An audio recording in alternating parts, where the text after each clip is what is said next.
This is Jim Dougherty, who on June 19th, 1942, married a 16-year-old beauty named Norma Jean Baker.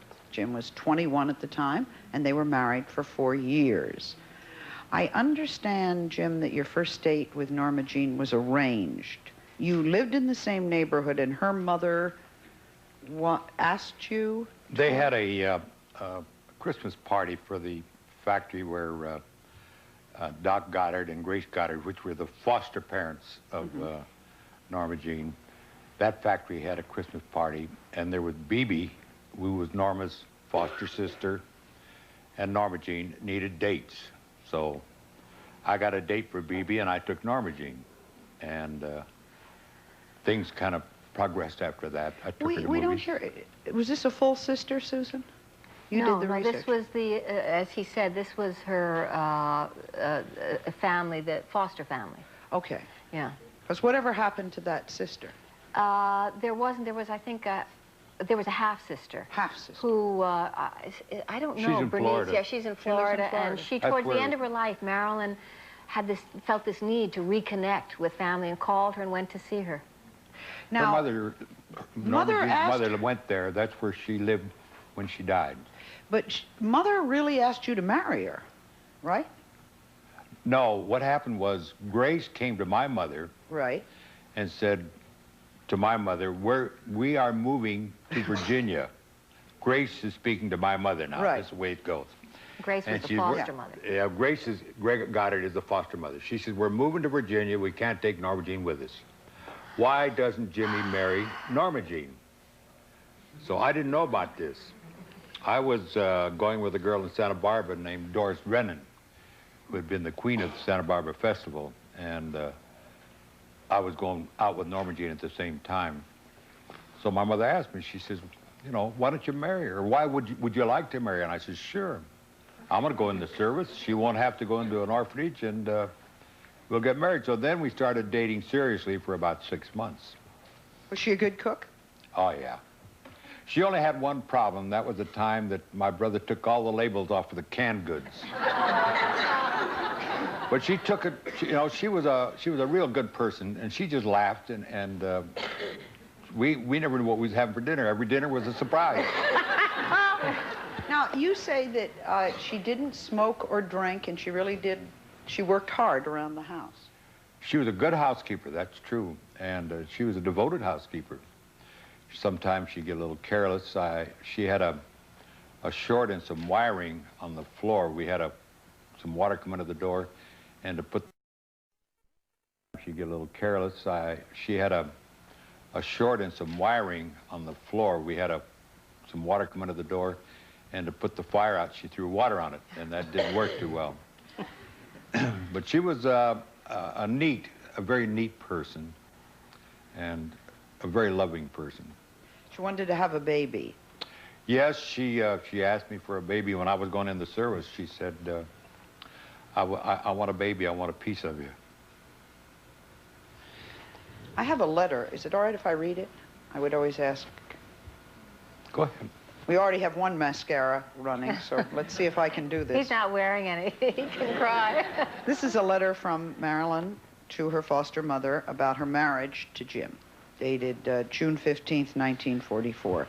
Dearest Grace, I've never really written and told you of Jimmy and my married life together.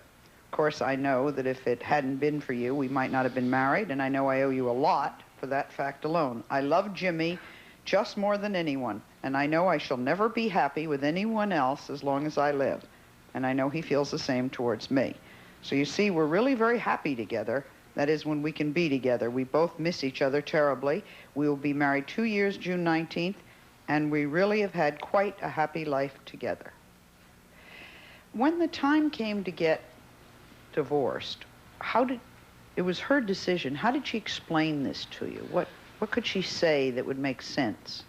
Well, really, to her, it wasn't like we were separating or anything. We just weren't going to be married anymore, because we were going to live together anyhow. But why would she want a divorce if you're going to live together anyhow? Well, she had to be single to get a contract with whoever was offering a contract at the studio, and she wanted this contract. What do you make out of what happened from that time on, in your own mind? I think she went through something that she wasn't equipped to go through. She was a very kind, gentle person. And this is the toughest business in the world, being in the acting business. And you hear so many people that have tabloid minds, so to speak, saying things about her as to how she died. And I call it a tabloid mentality. And they never knew her. They knew nothing about her. Some of them have written books. Thank goodness Susan knew her, in which she wrote her book. Yeah. But I get so upset with some of these things that are said about her because she was a good person. Yeah. What happened in the end, do you think, Jim? To her? Mm-hmm. Couldn't cope? No. This goes on. You know, I was a policeman for 25 years in Los Angeles, and I got to answer a lot of calls around the Universal Studios where things would occur where people have to get some sleep. So they take a sleeping pill. They gotta be up to go to work, so they take an upper. Then they take 2 downers, and then they take 3 uppers. Pretty soon they lose count of the downers. I walked into this house one day and I heard this lady saying to her son, "Bring me another pill, I gotta get some sleep." And the little kid was sharp, he was emptying them and giving her the empty capsules. But I came back the next day to talk to her to see if she was trying to commit suicide. She says, "No.